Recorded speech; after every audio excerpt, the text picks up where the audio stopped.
2000 बच्चों में से एक बच्चा ना लड़का होता है ना लड़की, वो होता है इंटरसेक्स या किन्नर जिसको हम बोलते हैं।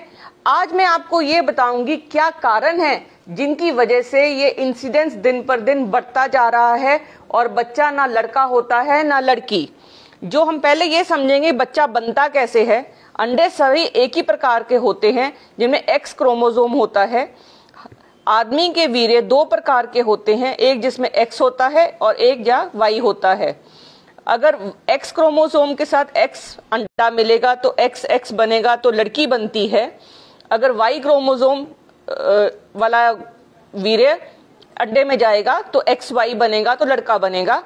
तो ये तो एक क्लियर अंडरस्टैंडिंग है। अगर ये ऐसा रहेगा, अगर कहीं ना कहीं क्रोमोसोम में दिक्कत है, अगर एक्स एक्स्ट्रा हो जाता है और जो एक्स एक्स वाई बन जाता है, ये कई बार क्या होता है कि एक्स गायब हो जाता है तो एक्स ओ बन जाता है। जब ऐसी कंडीशन आती है तब बच्चा इंटरसेक्स हो जाता है। उसमें क्या होता है कि जो उसके बाहर के अंग होते हैं, आदमी वाले और औरत वाले, वो मिसमैच होते हैं। अंदर बाहर से वो दोनों सेक्स के ऑर्गन भी हो सकते हैं और अंदर कई बार अंदर फीमेल ऑर्गन होते हैं और बाहर मेल ऑर्गन आ जाते हैं।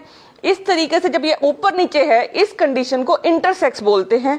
सबसे कॉमन कारण जो आजकल इंटरसेक्स होने का ये है कि जब बच्चा माँ के पेट में होता है तो पहले 7 हफ्ते तक सेक्स डिसाइड नहीं होता कि वो मेल है कि फीमेल है।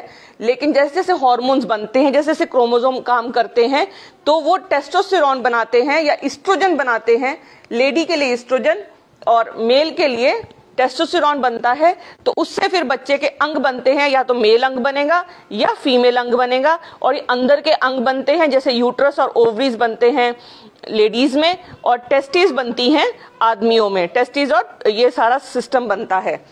अगर इस दौरान कोई भी केमिकल मदर के बॉडी पे एक्ट करेगा जो इस सिस्टम को डिस्टर्ब करता है, जिसको हम कहते हैं ईडीसी या एंडोक्राइन डिस्टर्प्टिव केमिकल्स, तो वो इससे जो उनके हार्मोन्स हैं, जो जिनकी वजह से ये टेस्टिस और यूट्रस ओवरीज बनती हैं, वो उनमें चेंजेस आती हैं। वो चेंजेस उस बच्चे में पैदा होती हैं। कई बार क्या है, बच्चे की अंडेदानी नीचे नहीं आती, जो पेशाब की ओपनिंग है यहाँ होने की बजाय आगे पीछे कहीं पे भी हो जाती है।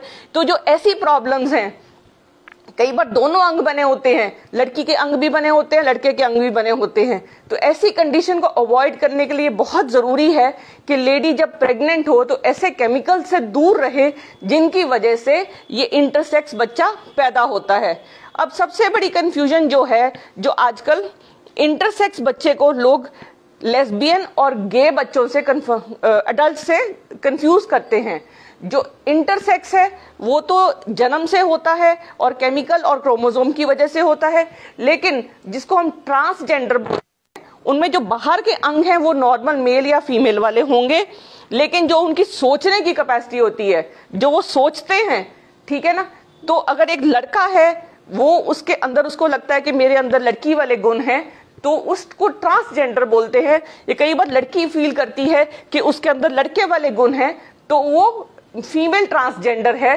तो कई बार वो अपनी सर्जरीज भी कराते हैं। और कहीं अगर लड़का लड़के से प्यार करता है तो उसको गे बोलते हैं, लड़का लड़की लड़की से करती है उसको लेस्बियन बोलते हैं। अगर वो दोनों लड़का या लड़की से अपने दिमागी संबंध रखते हैं या सेक्सुअल संबंध रखते हैं, उनको बाइसेक्सुअल बोलते हैं। पर वो इंटरसेक्स से अलग होते हैं।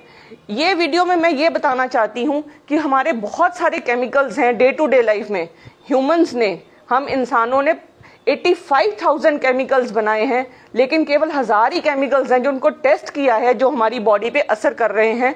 तो बहुत कॉमन वो केमिकल्स हैं जो हमारी डे टू डे लाइफ में, प्लास्टिक्स में मैक्सिमम वो केमिकल्स हैं जो इस प्रॉब्लम को दिन पर दिन बढ़ाते जाते हैं। और इस प्रॉब्लम को हमारी अवेयरनेस, खासकर जिन बॉटल्स में बीपीए है, और दूसरा थैलेट्स हैं, और तीसरा ब्रोमिनेटेड कंपाउंड्स हैं, ये तीनों कंपाउंड्स और लेड, ये 4 चीजें ऐसी हैं जिनको हम ईडीसी बोलते हैं या एंडोक्राइन डिसरप्टिव केमिकल्स बोलते हैं। जो भी हमारे खाने पीने की चीजें हैं, टॉयज हैं, हमारे बर्तन हैं या हमारा खान पान है, अगर उनमें ये सब चीज़ें रहेंगी तो अगर हमारा जो ऑर्गेनोजेनेसिस है या जो जिससे हमारा बच्चे के अंग बनते हैं वो डैमेज होंगे, और अगर वो डैमेज होंगे तो जो एंडोक्राइन प्रॉब्लम्स हैं जैसे पीसीओडी हो गई, एम्बिगुअस जेनिटेलिया हो गया, क्लाइनफेल्टर सिंड्रोम हो गया, ये दिन पर दिन बढ़ते जाएंगे। तो ये बहुत ज़रूरी है कि हम इन केमिकल्स, पेस्टिसाइड से बचें और अपने बच्चों को सुरक्षित रखें। ज़्यादा से ज़्यादा ये इन्फॉर्मेशन शेयर करिए एंड